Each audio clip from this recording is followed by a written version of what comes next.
Welcome back to another episode of Big Shticks, guys. Today, still stuck in quarantine status, as I'm sure is the case with many of you as well. These days, though, I'm looking to make dishes that are just downright comfort food. And one of those items for me, meatloaf. It's an all-American classic, but I'll be throwing a fresh spin on it here. I'm gonna be grounding it up fresh. Let's do it. All right, jumping right on into this. What I got here is 2 pounds of chuck roast that I'm going to grind into a 90 to 93% lean finished product. If you don't have a grinder, by all means, find the freshest ground beef possible. Now here, I'm going to pulse a medium sweet yellow onion a few times until I get 1 cup's worth. All right, guys, not going to lie to you. I totally screwed this one up.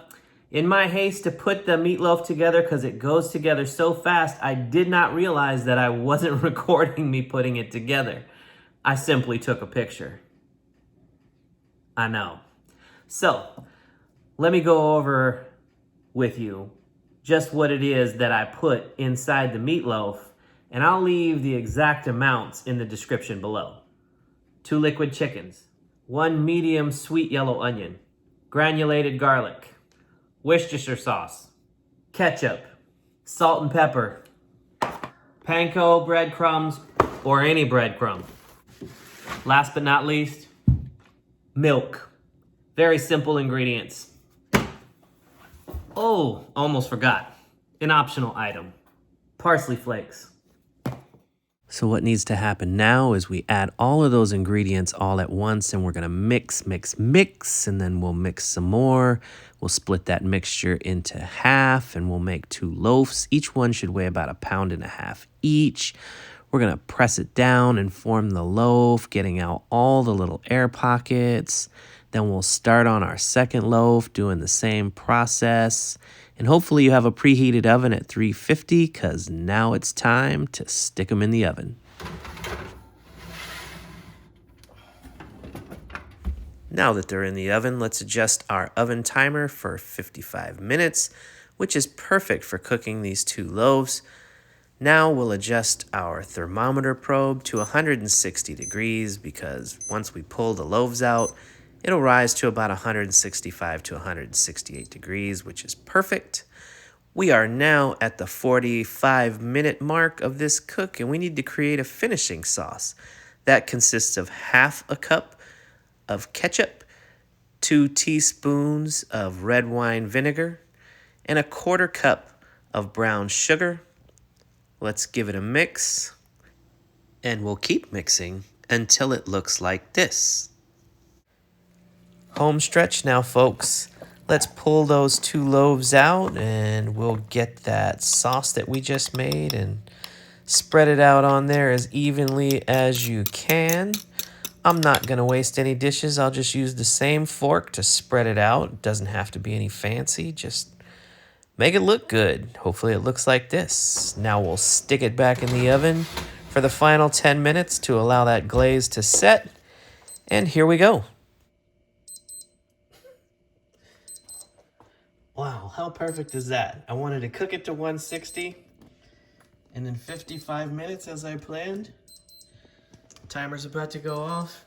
Perfect. Let's take these meatloaves out. Oh, that looks beautiful.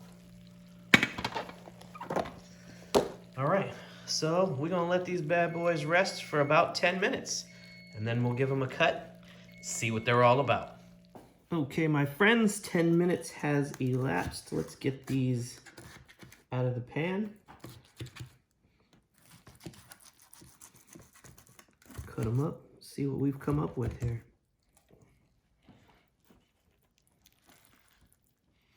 All right. So that looks super tender.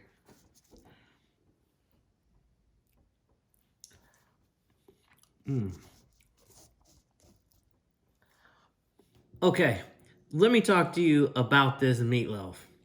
Now, I've been tasting what came out of the pan, and let me say, oh my God, it is fantastic. If you have the opportunity to make meatloaf using freshly ground beef, like right away, not the stuff that you get at the store, or you can have your butcher grind it up for you too. But the texture with, you know, all of the binders, which is, you know, all of the breadcrumbs and the egg and the milk, sets this meatloaf a world apart. When you've had a good meatloaf, you never forget it. And let me tell you, when you try this recipe, you're going to love it. There's no going back. So let's give this a cut. I'm going gently because it is still hot.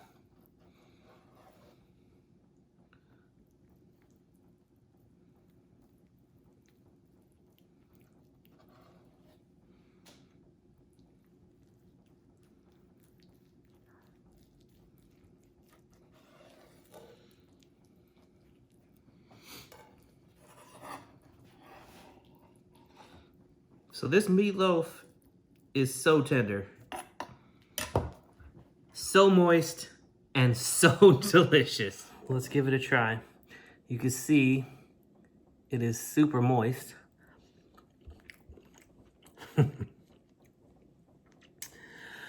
Oh my God. You have to try this. This is an incredible cook.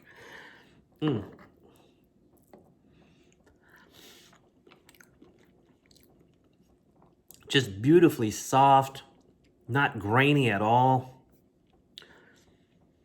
Moist in texture, no granular feeling in your mouth. That is unlike any other meatloaf I have tried in my life. And I've had a couple good ones, but I've had more than my fair share of bad ones.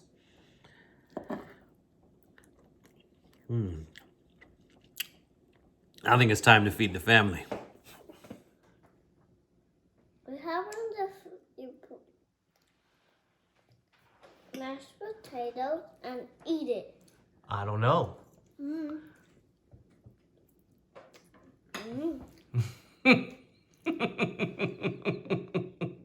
All right, folks, that's going to do it for me today. Don't forget to like, share, comment, subscribe, and all that good stuff. And until next time, folks, from my kitchen to yours, Big Shticks out.